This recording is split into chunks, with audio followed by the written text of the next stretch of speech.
आज जो मुझसे बात करने को कहा गया है वो भारत के स्वाद के बारे में। तो खाने के स्वाद का मामला ये है कि वो तो खाने से ही पता चलता है। तो अब यहाँ तो हम खाने की बातें करेंगे। तो खिलाने वाला की कोई योजना मेरे पास अभी फ़िलहाल नहीं है। तो लेकिन कुछ चीज़ें बहुत इंटरेस्टिंग हैं हिंदुस्तान के खाने के बारे में, और कुछ एक नई परंपरा हमारे देश में गढ़ी जा रही है। और ये बताया जा रहा है कि ये फलां चीज़ भारतीय नहीं है, ये फलां चीज़ भारतीय नहीं है, ये भारतीय नहीं है। ये कोई 20-25 साल से ये चल रहा है। पिछले 15 साल से इसमें कुछ गति बढ़ गई है। तो तब मैंने इन चीज़ों को देखना शुरू किया और मैंने सोचा कि ज़रा खोज की जाए कि जो कपड़े हम पहनते हैं वो कहाँ से आए हैं और जो खाने हम खाते हैं वो कहाँ से आए।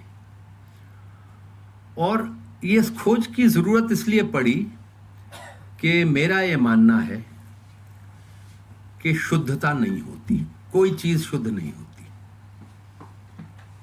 और अगर आप पूरी तरह शुद्ध हैं तो आप पूरी तरह मर चुके हैं। विकास की बुनियादी शर्त यह है कि परिवर्तन हो।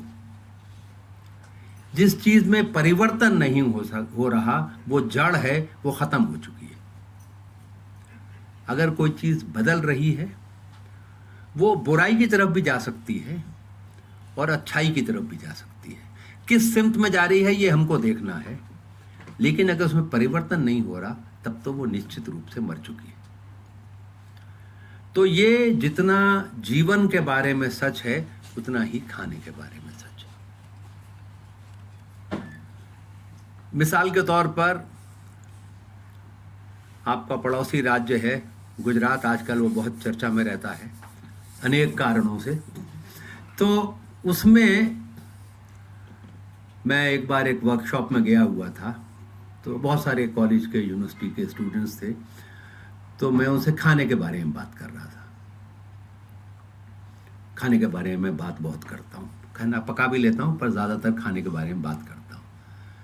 तो मैंने उनसे पूछा कि आप लोग खाना किस चीज़ में पकाते हैं। तो कहने लगे कि मूंगफली में। मैंने कहा अच्छा, तो ये बताइए कि मूंगफली की खेती गुजरात में कब से हो रही है। जो पहला जवाब मेरे पास आया मुझे उसकी उम्मीद नहीं थी, पर आजकल हर चीज का वही जवाब आता है, 5000 साल से। तो मैंने कहा कि नहीं, इससे थोड़ा कम करो। तो वो 4000, 3000, 2000 साल ये होता रहा, पर 1000 साल से कम पे कोई आने को तैयार ही नहीं था। तब मैंने उनको बताया कि गुजरात में पहली बार मूंगफली की फसल काटी गई थी 1922 में। 1922, उसे 100 साल हुए, 3 साल हुए, 2 साल। गुजराती से आप कोई पूछिए कि तुम्हारे खाने की परंपरा कितनी पुरानी है, तो कहेगा सैकड़ों साल पुरानी है। सैकड़ों साल से हमारा खाना तो ऐसा ही है। बिल्कुल ऐसा नहीं। पिछले 100 साल में इतना बदल गया है कि आप उसकी कल्पना नहीं कर सकते। और यही बात सारे हिंदुस्तान के खाने के बारे में। अगर आप लोगों को समय मिले तो अपने पेरेंट्स से पूछिएगा, और वो खुशकिस्मत लोग जिनके ग्रैंड पेरेंट्स अभी जिंदा हैं, आप उनसे पूछिएगा कि वो अपने बचपन में क्या खाते। वो आपको ऐसे सागों के नाम बताएंगे जो आपने कभी न देखे हैं न उनके बारे में सुना है। उन सागों की खेती नहीं होती थी, वो जंगली उगा करते थे। और सैकड़ों साग थे जो जंगली उगा करते थे, और हम लोग अपने घर के बाहर उसे खोद लेते थे और उसे पका लिया करते थे। वो सारे साग गायब हो गए। वो इसलिए गायब हो गए हैं कि अब हम अपने घर के बाहर कुछ बोते नहीं हैं, क्योंकि हमारे घर के बाहर तो सड़क है, जमीन तो है ही नहीं, सब पे सीमेंट कंक्रीट हो गई है। जो लोग गांव में रहते हैं वो भी अपने खेत की मुडेर पे वो साग नहीं बो रहे जो अपने आप उगा करता था, क्योंकि अब मार्केट की अपनी एक लॉजिक है। अगर आपके घर के बाहर बथुआ उग रहा है तो वो इतनी संख्या, इतनी उसमें क्वांटिटी में नहीं उगता कि काट के उसे मंडी ले जाया जा सके।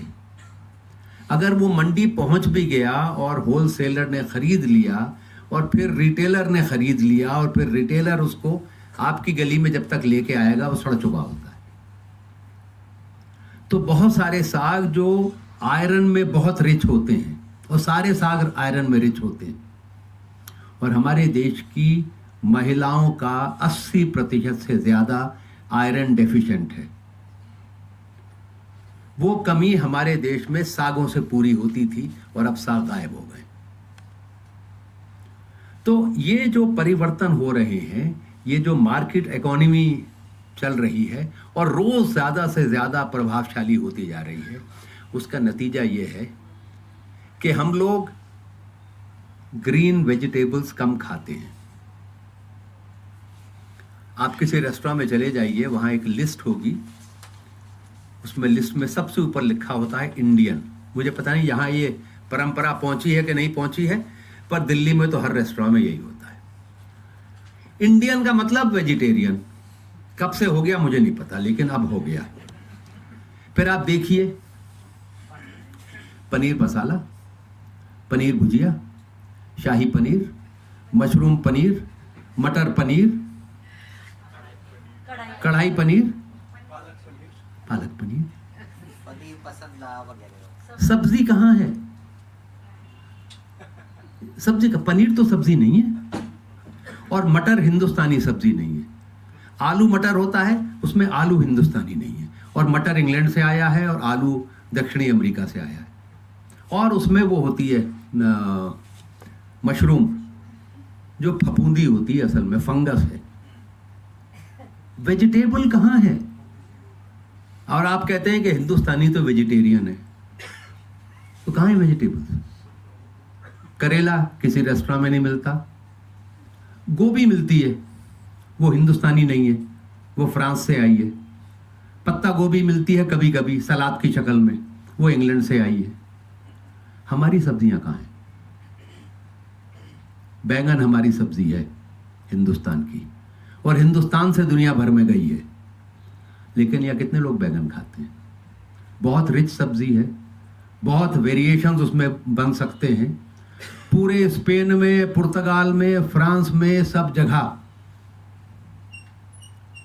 बैंगन का संस्कृत में नाम वतिंगन है। वतिंगन से बैंगन बना। बैंगन ने ट्रैवल किया, अफगानिस्तान पहुंचा, बदिंगन बन गया। वहां से अरब गया, अल बदिंजान बन गया। वहां से फ्रांस गया, ऑबजीन बन गया। इंग्लैंड गया, ब्रिंजल बन गया। वहां से अमेरिका गया।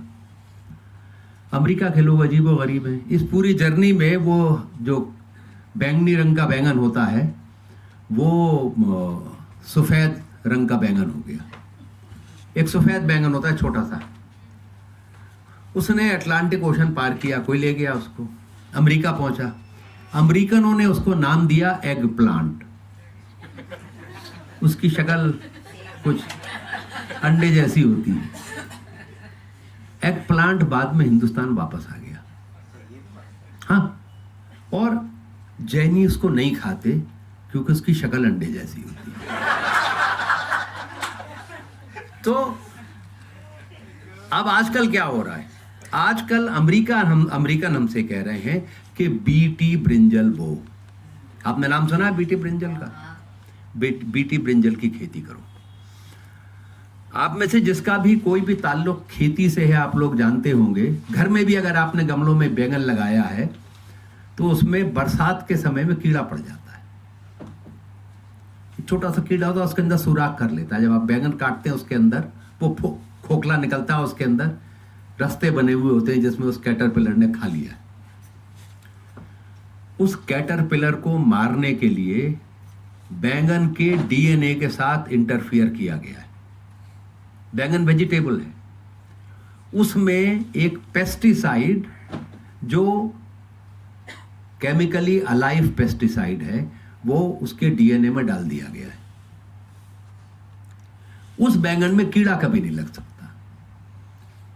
वो कीड़ा आके उसमें अंडा देगा, वो अंडा जो है वो हैच नहीं करेगा। अब वो बैंगन आप खरीद लीजिए, किसी समय पे खरीद लीजिए, उसमें कीड़ा नहीं लगता। लेकिन ये किसी ने स्टडी नहीं की है कि वो जो पेस्टिसाइड उस बैंगन के डीएनए में मिला दिया गया है, उस बैंगन को लगातार खाने से इंसान खाने वाले का क्या होगा। केमिकल है ना, वो एक इंसेक्टिसाइड है जो अब बैंगन के डीएनए का हिस्सा बन गया है। और ये अमेरिका की मल्टीनेशनल कंपनियों ने किया है। एक आपने नाम सुना होगा जरूर, सुनंदा भंडारे, दिल्ली हाई कोर्ट की चीफ जस्टिस थी, और उनके हस्बैंड बहुत मशहूर सुप्रीम कोर्ट के लॉयर थे, और बाद में फिर वो उड़ीसा के गवर्नर भी बने। तो मैंने उनके बेटे राहुल भंडारे के साथ काम किया है बहुत साल।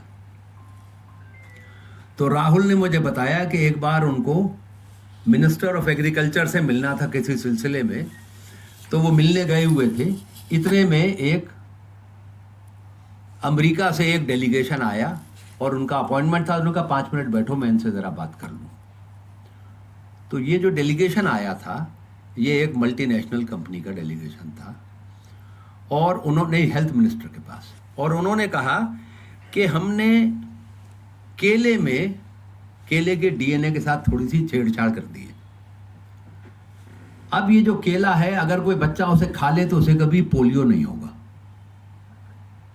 इस केले के अंदर पोलियो की वैक्सीन है, और वो केला आप उसका वो सीड ले लें हमसे, और हिंदुस्तान में उसकी खेती शुरू कर दें। हिंदुस्तान में पोलियो का बहुत सीरियस प्रॉब्लम था उस समय, अब भी है, इतना सीरियस नहीं है पर उस समय तो था। तो ये हमारे दोस्त बैठे हुए थे राहुल, उन्होंने कहा कि मेरा एक छोटा सा डाउट है, आप ज़रा बता दें। तो कहने लगे पूछिए। तो उन्होंने कहा कि अगर एक बच्चा एक के बजाय 2 केले खा ले, 4 केले खा ले, हर महीने 2 केले खा ले, और एडल्ट्स भी उस केले को खाते रहें, जब आप उस केले को बेच रहे होंगे तो उस पर कोई वो मार्क तो लगा हुआ आएगा नहीं पेड़ से कि ये पोलियो प्रूफ है, बाजार में बिकेगा और लोग खा लेंगे। ये पोलियो की दवा वाला केला खाते रहने से इंसान का क्या होगा, ये कोई स्टडी की गई है? कोई स्टडी नहीं की गई थी। वो हमारे हेल्थ मिनिस्टर थे, उन्होंने रिजेक्ट कर दिया वो प्रपोजल, वरना अब हम सब वो जेनेटिकली मॉडिफाइड केले खा रहे होते। तो खाने का जो मामला है वो बहुत कॉम्प्लेक्स होता जा रहा है, और मल्टीनेशनल रोज उसके अंदर घुस रहे हैं। वो हमारे बीजों के साथ, हमारे फलों के साथ, इस सब के साथ छेड़खानी कर रहे हैं, और हम लोगों को बहुत सतर्क रहने की जरूरत है। खाने की जो परंपरा हमारे देश में है, उसमें हजारों साल से परिवर्तन हो रहे हैं। वो परिवर्तन ऐसे हैं जो नेचुरल होते हैं, खुद ब खुद होते हैं।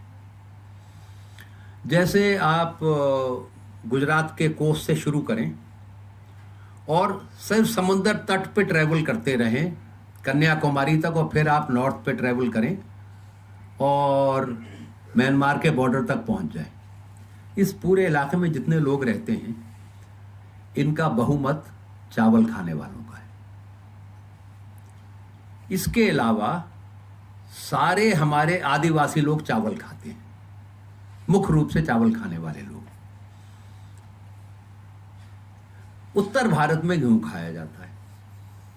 क्या खाया जाता है? गेहूं की रोटी। वो ज्यादा उत्तर भारत में चावल कम खाते हैं लोग, जब उनका पेट खराब होता है तब चावल खाते हैं, बाकी बस रोटी खाते हैं। तो अब उत्तर भारत वालों के हिसाब से हिंदुस्तान का खाना दाल सब्जी और रोटी है। पूरे हिंदुस्तान में ये सच नहीं है।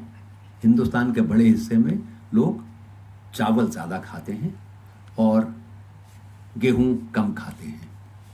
कुछ इलाके ऐसे हैं जहां पर आज से 40 साल पहले, 50 साल पहले बाजरा खाया जाता था, मक्का खाई जाती थी, जौ खाया जाता था, रागी खाई जाती थी। अब ये सब घटिया अनाज हो गए। अब आप प्रेफर कर रहे हैं वीट खाना। और ये पिछले 50 साल में हुआ है कि वीट, और जितना सफ़ेद हो उतना अच्छा, और अगर मैदे का हो तो उससे बढ़िया तो कुछ है ही नहीं। उसके खाने के बाद दुनिया भर की जो बीमारियां हिंदुस्तान में फैल रही हैं वो इसलिए फैल रही हैं कि जो हमारे ट्रेडिशनल ग्रेन्स हैं वो हमने खाने बंद कर दिए हैं, और ये जेनेटिकली मॉडिफाइड ग्रेन्स जिनमें पेस्टिसाइड्स बेतहाशा हैं, जो बिना केमिकल स्प्रे के उग नहीं सकते, वही गेहूं तो हम खा रहे हैं जो ग्रीन रेवोल्यूशन के बाद पैदा होना शुरू हुआ है। ग्रीन रेवोल्यूशन 1966-67 में शुरू हुआ था। उसके शुरू होने से पहले हिंदुस्तान में 4000 वैरायटी राइस की कल्टीवेट होती थी। I am not joking, 4000 varieties of rice. आज सिर्फ 40 बची हैं। ये पिछले 50 साल में हुआ है। इसकी इम्प्लीकेशन के बारे में गौर कीजिए। अब ये जो 40 वैरायटी बच गई हैं, जो सिर्फ पेस्टिसाइड और केमिकल फर्टिलाइजर के बिना पे बोई जाती हैं, अगर इनमें कोई इन्फेक्शन लग गया तो हिंदुस्तान के लोगों का क्या होगा, क्या खाएंगे? वो 4000 वैरायटी हमने ख़त्म कर दी है। कुछ लोग हैं जिन्होंने बचा के रखे हैं, थोड़े थोड़े सीड बैंक कुछ बन गए हैं, पर मैं पर्सनली जानता हूं कि गढ़वाल में, पूरे उत्तराखंड में वो चावल अब भी बोए जा रहे हैं और खाए जा रहे हैं जिसमें खेत में पानी खड़ा नहीं होता। पहली बारिश के बाद बीज बोए जाते हैं, उसके 1 महीने के अंदर एक बारिश और चाहिए, और फिर 1 महीने के बाद एक बारिश और चाहिए। 2 बारिश में धान तैयार हो जाता है।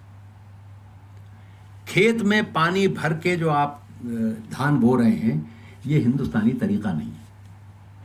ये हमने मनीला से सीखा है और जापान से सीखा है, और अब हिंदुस्तान का सारा चावल ऐसे बोया जा रहा है, और उसकी वजह से लाखों एकड़ ज़मीन बिल्कुल ख़राब हो गई है।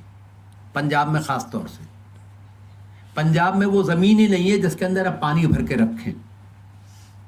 बंगाल की ज़मीन वैसी है, पंजाब की ज़मीन वैसी नहीं है। हमने ज़मीन की स्टडी नहीं की और हमने ये मनीला से भी धान लाके वहाँ बो दिया। अब इस वक्त पंजाब की पर एकड़ यील्ड 1967 से कम हो गई है, इसके बावजूद कि इतना फर्टिलाइज़र और इतना पेस्टिसाइड उसमें डाल दिया है। खाने का मामला बहुत कॉम्प्लेक्स है और इसको हम इतनी आसानी से समझ नहीं सकते। उसके अलावा कुछ हमारे यहाँ और नई नई चीज़ें शुरू हो रही हैं। ये छवि प्रेजेंट की जा रही है कि हिंदुस्तान वेजिटेरियन है।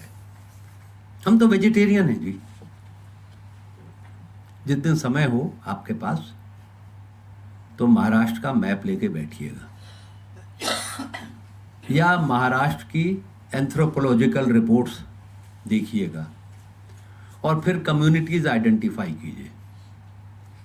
महाराष्ट्र की आदिवासी पॉपुलेशन कितनी है, कितनी परसेंटेज, कुछ आइडिया है आप लोगों को? 8% है। दलित कितने परसेंट हैं? हाँ, 13 और 7 20% हो गए। मुसलमानों की आबादी कितनी है?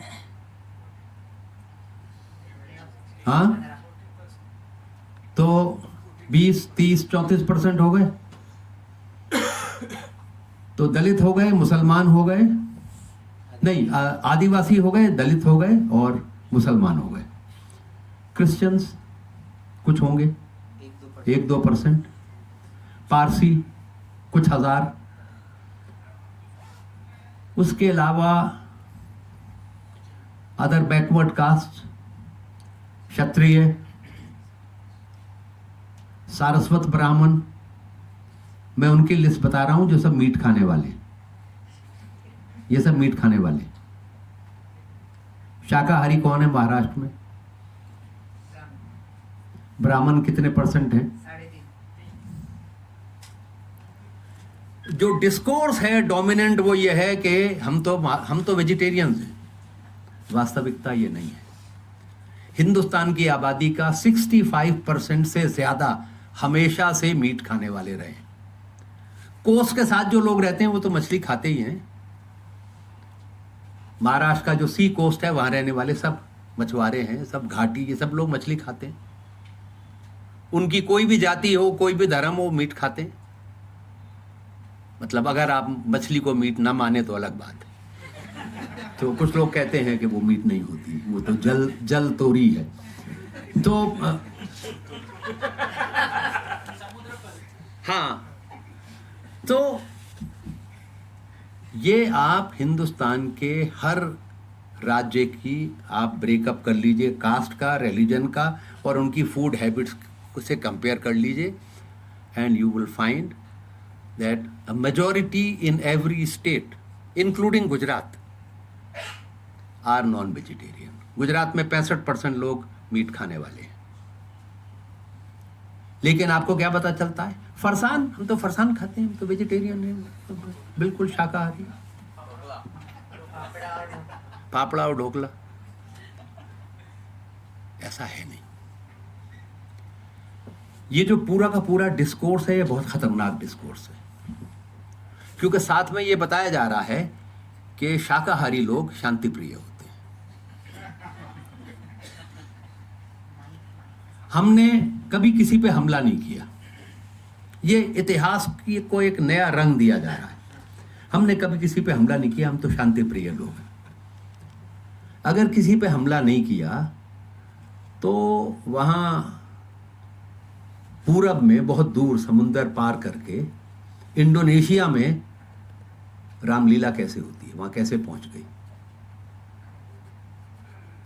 और अंकोर वाट में धर्मगुरु युधिष्ठिर की मूर्ति कैसे है। अगर हम कंबोडिया में अगर हम वहां नहीं गए, और ये इतिहास में है, चेरा और चोला शासक जो थे वो सी फेयरिंग लोग थे, वो दूर दूर जाते थे, ट्रेड करते थे, और उन्होंने बहुत सारे इलाकों पर कब्जा किया था। हिंदुस्तान की जो माइथोलॉजी है रामायण की और महाभारत की, ये इन लोगों के साथ वहां पहुंची। हमने हमले किए थे, और बाहर नहीं भी गए हों तो ये देश छोटा थोड़ी है। अपने पड़ोसियों पर तो हमला करने की हमारी बहुत पुरानी परंपरा है। सारे राजपूत राजा एक दूसरे से लगातार लड़ रहे थे, और मराठों ने और निज़ाम हैदराबाद ने और वोडियार ने मिलके मैसूर पे हमला किया था 3 बार। तो हम शांति प्रिय लोग इतने ही हैं ना, अपने पड़ोसियों से रोज लड़ते हैं। तो ये एक अजीब मिथ बिल। और हम क्यों नहीं, हम शांति प्रिय क्यों है? क्योंकि हम वेजिटेरियन हैं। मीट खाने वाले बहुत नृशंस होते हैं, बहुत झगड़ालू होते हैं, खूंखार होते हैं। गुजरात में जो दंगे हुए थे उसमें मारा कौन गया था, और उनको मारने वाले कितने वेजिटेरियन थे, कितने नॉन वेजिटेरियन थे। जो आप खाते हैं आप वैसे ही हो जाते हैं, ये टोटली अनसाइंटिफिक बात है। शाकाहारी लोग पीसफुल होते हैं, क्या सबूत है इसका? हाथी तो पूरा शाकाहारी होता है, वो जब नाराज हो जाता है तो क्या करता है? कभी शांति प्रिय हाथी ये शांति प्रिय सांड देखा है आपने? मतलब ये क्या लॉजिक है? इसकी साइंटिफिक बुनियाद क्या है? अजीब लोग हैं हम लोग। ये बताया जाता है कि अगर किसी की बुद्धि मंद है तो उसे भैंस का भेजा खाना चाहिए। अगर भैंस का भेजा खाएगा तो भैंस की तरह सोचेगा नहीं।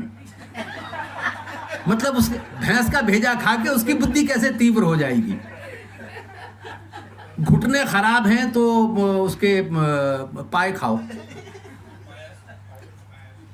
पाए का सूप पियो। उसमें इतना कोलेस्ट्रॉल होता है कि कल का मरता आज मर जाएगा। सूप पिला दो, सूप पिला दो, सूप पिला दो। ये कहां से आ रही है? ये आप देख रहे हैं खाने में लेके कितनी बेसर पैर की माइथोलॉजी घुसी हुई है, जिसका कोई ताल्लुक साइंस से नहीं है। और ये सब बताते हैं कि वो ये फला हकीम का, ये फला वेद का। अनबिलीवेबल। अधरंग हो गया, क्या कहते हैं इसे, पैरालिसिस, आधा शरीर काम नहीं कर रहा। क्या इलाज है? जंगली कबूतर को मारो और उसका जो ब्लड है उससे मालिश करो, और जंगली कबूतर का सूप बना के पिलाओ। ये कहां का ट्रीटमेंट है? इसकी कोई मेडिकल रिसर्च किसी ने कभी की है? पर जिसको देखो वो कह देगा ये वो जंगली कबूतर मार लो, उसके खून से मालिश कर लो। मुझे एक ज़माने में बहुत बड़ा एक्जिमा हो गया था, तो वीपिंग एक्जिमा था। मुझे कैसे कैसे ट्रीटमेंट नहीं बताए गए। वो मेरी मदर के स्कूल का चौकीदार था, जाट। उसने कहा जी ऐसा करो, एक गीदड़ मार लो और गीदड़ के लिवर से मालिश करो। तो मैंने कहा यार हो राम, ऐसा है कि तू गीदड़ ले आ, आगे का काम मैं कर लेता तो ये तमाम ये सब कुछ हमारे देश में हो रहा है, और ये परंपरा के नाम के ऊपर और प्रैक्टिस के नाम के ऊपर और एक खास तरह की राजनीति ये सबका सब सर्व करता है। ये एक बुनियादी अंधविश्वास की राजनीति को प्रोत्साहित करता है। जो चीजें हम भूल जाते हैं वो ये एक लंबी दास्तान है जहां हम आज पहुंचे हैं। दुनिया में मुख्य रूप से सिर्फ 2 तरह के चावल हैं ओरिजिनली, एक हिंदुस्तानी वैरायटी और एक चीनी वैरायटी। जितनी भी हजारों तरह की चावल की वैरायटीज हैं वो इन 2 वैरायटीज से डेवलप हुई। अभी हम गोभी की बात कर रहे थे। मैं एक फिल्म बना रहा था, ये department of science and technology की लेबोरेटरीज में क्या क्या काम होता है उनका मैं एक डॉक्यूमेंटेशन कर रहा था। उसमें कुछ मैंने कमाल की डिस्कवरीज की। सरसों का तेल तो हम लोग खाने में इस्तेमाल करते हैं। सरसों हिंदुस्तानी नहीं है। जो हमारी सरसों है उसको हम राई कहते हैं, जो अचार वचार में पड़ती है। उसके बीजों में तेल बहुत कम है। ये जो काली और पीली सरसों है बड़े दाने वाली, ये इसकी ओरिजिन मेडिटेरेनियन की है। यहाँ का पहुंची पता नहीं, हजारों साल हो सकते हैं, सैकड़ों साल हो सकते हैं, कैसे पहुंची पता नहीं, लेकिन ये ओरिजिन मेडिटेरेनियन का है। उसके ऊपर कुछ प्लांट साइंटिस्ट ने रिसर्च की और उसके ऊपर मैंने एक छोटी सी फिल्म बनाई थी। एक जो डीएसटी की फिल्म थी उसकी शुरुआत उस एनिमेशन से थी। कुछ लोगों को वो जो जंगली सरसों होती थी उसके फूल पसंद आए, वो फूल खाया करते थे। तो उन्होंने वो पौधे सेलेक्ट किए जिनके फूल बड़े थे और उनके बीज इकट्ठे करने शुरू किए, और ओवर हंड्रेड्स ऑफ ईयर्स वो उन्हीं बीजों को बार बार बोते रहे। फिर जो निकलता था वो 2-3 पीढ़ी में फूल थोड़ा और बड़ा हो जाता था, फिर उसके बीज इकट्ठे किए, फिर उनको बो दिया। ये सैकड़ों साल ये चला है, और सरसों के फूल से फूल गोभी बन गई। वो लोग जिनको पत्ते पसंद थे सरसों के, उन्होंने वो पेड़ बार बार प्लांट किए जिनके पत्ते बड़े थे, और उससे बड़े पत्ते वाली ये सब्जियां बनी जिनमें कैबेज भी एक है, नौलखोल एक और है। जिनको रूट पसंद थी उन्होंने वो पेड़ बार बार प्लांट किए जिनके रूट्स बड़े थे। उससे मूली बनी, उससे शलजम बना, उससे गांठ गोभी बनी। ये सारे, और इसको अगर आपको यकीन नहीं है तो ये सारे के सारी सब्जी के बीज लाके अपने घर में प्लांट कर लीजिए। एक क्लियर एविडेंस है इन सब के फूल एक शक्ल के होते हैं और इनके सीड बिल्कुल एक जैसे होते हैं। सीड आप मिला दे तो आप अलग नहीं कर पाएंगे। ये ह्यूमन इंटरवेंशन से ओवर सेंचुरीज इन वेजिटेबल्स की शक्ल बदली है और उसी सरसों से ये सब के सब डेवलप हुए हैं।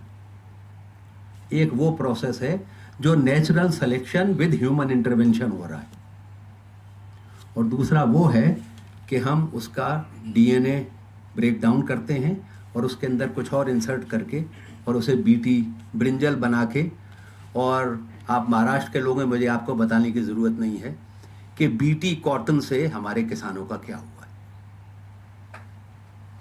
हमारी कॉटन थी, हिंदुस्तान दुनिया में सबसे पहले कॉटन की खेती करने वाले लोगों में से है।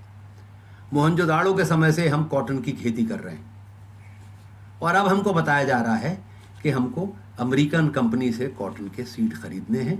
उसने हमारे कितने किसानों की जानें ली हैं ये आप लोग जानते हैं। तो ये जो मामला है कि हम क्या खा रहे हैं और क्या नहीं खा रहे हैं, ये वेजिटेरियन और नॉन वेजिटेरियन का मामला नहीं है, ये हिंदुस्तानी और विदेशी का मामला नहीं है।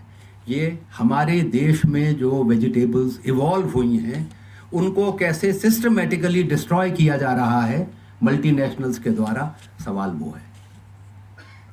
और मेरा ख्याल है इस सवाल के बारे में हमको बहुत ज़्यादा जागरूक रहने की ज़रूरत है, क्योंकि ये अगर इसको रोका नहीं गया तो हमारी आने वाली पीढ़ियों का क्या होगा। क्योंकि इन सारी की सारी जो ये जेनेटिकली मॉडिफाइड वेजिटेबल्स हैं, जो रोज़ एक नई आ रही है हमारे ऊपर लादी जा रही है, और अनफॉर्चुनेटली हमारे राजनेता जो इन तमाम चीज़ों को चलाते हैं, जिनको कुछ नहीं पता है, वो या तो पॉलिटिकल प्रेशर में और या लालच में ये कॉम्प्रोमाइज़ कर रहे हैं, और उन्होंने वो ब्यूरोक्रेट सेलेक्ट किए हुए हैं जो उनका साथ देते हैं इन सारे घपलों में। तो बाकी चीज़ों के साथ इसके लिए भी लड़ने की तैयारी हमको ही करनी पड़ेगी। हम नहीं करेंगे तो ये वो सारे फ्लेवर जो हमारे खानों के हैं वो गायब हो जाएंगे। और यहाँ जो कुछ मेरे जैसे सफ़ेद बाल वाले लोग हैं वो आपको बता देंगे कि आज से 30 साल पहले पालक का जो मज़ा होता था अब नहीं है, भिंडी का जो मज़ा था वो अब नहीं है। वो मज़े हमको याद हैं, अब वो मज़े नहीं बचे।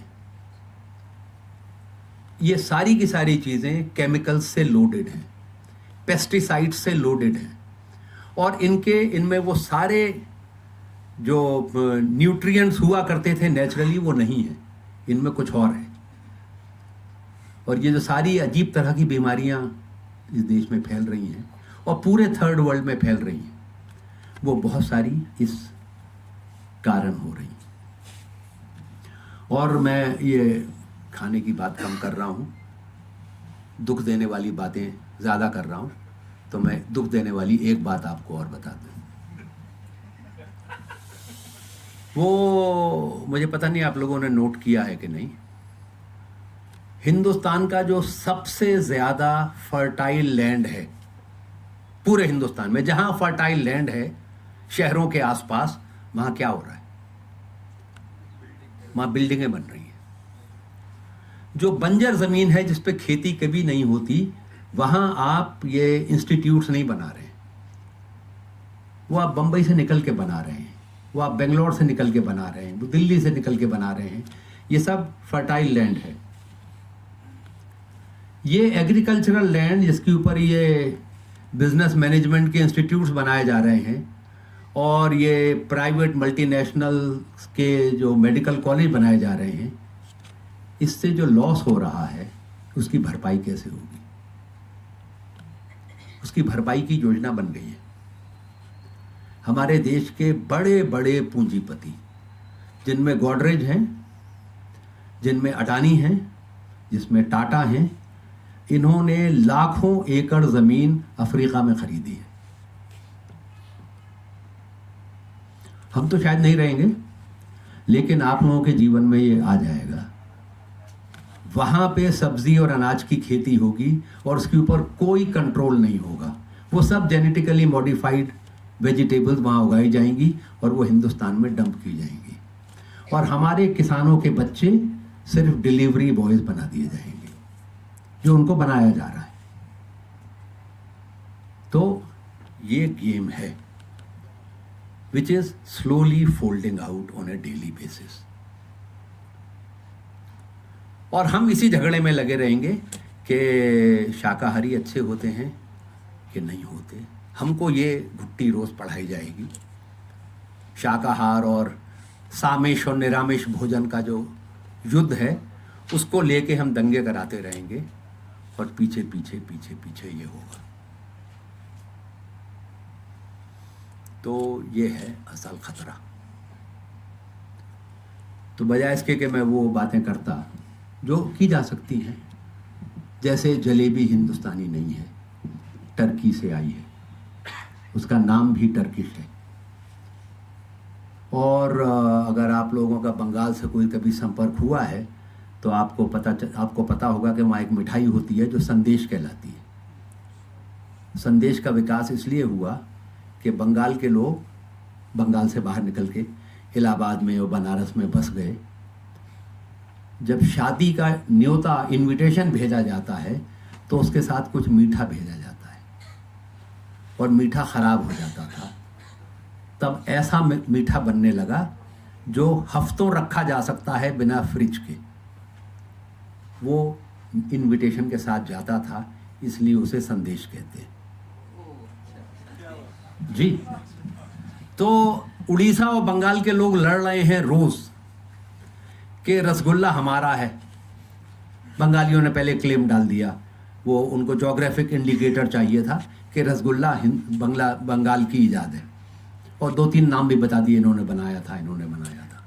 उड़ीसा वाले बहुत नाराज हो गए। उन्होंने कहा तिरुपति के मंदिर, तिरुपति नहीं, वो पुरी जगन्नाथ के मंदिर पर 600 साल से रसगुल्ला प्रसाद में दिया जाता है। दोनों लड़े चले जा रहे हैं। पहले बंगाल वालों को ज्योग्राफिकल इंडिकेटर मिल गया, फिर उड़ीसा वालों को भी मिल गया। दोनों अब भी एक दूसरे को आंखें दिखाते रहते हैं। रसगुल्ला बनता है कॉटेज चीज से, जिसे हम पनीर कहते हैं। चीज नहीं, जो छेना से बनता है। हिंदुस्तान में छेना पुर्तगाली लोग लेके आए थे। आज से 350 साल 400 साल पहले पहली बार छेना हिंदुस्तान पहुंचा था। न वो बंगालियों का है न उड़िया लोगों का है। उस समय वैसे भी बंगाल और उड़ीसा अलग अलग राज्य नहीं थे, एक ही सूबा था, सूबा बंगाल। और इन दोनों ने छेना नहीं बनाया, छेना पुर्तगाली लेके आए। अगर आपको यकीन नहीं आता तो अगली बार जब आप गोवा जाएं तो गोवा के जो ट्रेडिशनल गोवानीज खाने के रेस्टोरेंट हैं वहाँ जाके चीज़ की, इसकी पनीर की डिश ऑर्डर कीजिएगा और आपको फ़र्क पता चल जाएगा। हमारे यहाँ जो सड़कों पे पनीर के वो मिलती हैं ब्रिक्स, वो किसी के सर पे मार दें तो वो मर जाएगा, इतनी हार्ड होती हैं। गोवानीज चीज़ बहुत सॉफ्ट होता है, बहुत सॉफ्ट होता है, बहुत जूसी होता है, डिलेक्टेबल होता है। तो उसकी हमने ये शक्ल बना दी है कि वो ईंट जैसा हो गया है, जिसको फिर वो फ्राई करके वो टोमेटो प्यूरी के साथ पका देते हैं और उसको चीज़ किसके नाम से बेचते रहते हैं। तो चीज़ हिंदुस्तानी नहीं है। हमारे देश में फटा हुआ दूध फेंक दिया जाता था क्योंकि वो अपवित्र माना जाता था। हम दूध को पका के खोया बना लेते थे और खोए का पेड़ा बनाते थे, या बर्फी बना लेते थे, मावा अलग कर लेते थे। तो हम ड्राइड मिल्क से मिठाइयाँ बनाते थे। ये जो सिलसिला है कि दूध को फाड़ के उसमें से वे अलग करके और मिल्क सॉलिड से स्वीट्स बनाएं, ये पुर्तगालियों के हिंदुस्तान में आने के बाद शुरू हुआ। तो कोई भी चीज़ ऐसी नहीं है जो 5000 साल से वैसी ही है जैसी आज है। अगर ऐसी होती तो अब तक उसमें इतनी फंगस लग चुकी होती कि खाने वाले सब मर जाते। Thank you very much.